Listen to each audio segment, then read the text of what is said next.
If you've bought paint recently, you know that good quality paint is not cheap. So when you buy a gallon, you want to make sure you use every drop of it. And if you end up with half a gallon of paint, in this case, this was some paint we used for some exterior trim work, you want to store it safely so you can reuse it next time.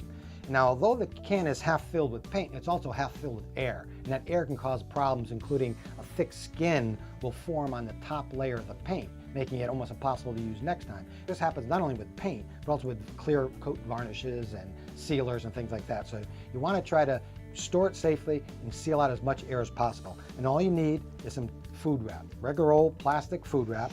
Pull off a big old piece of it, and you want to lay it right in the paint can. You want to try to set it as carefully as you can on top of the paint, right on the paint itself. Then press it against the sides of the can. And so once the plastic's sitting right on the paint like that, just replace the lid and store the paint. Then when you're ready to paint again, just pull off the lid, carefully remove the plastic, and the paint will be fresh, ready for a new coat.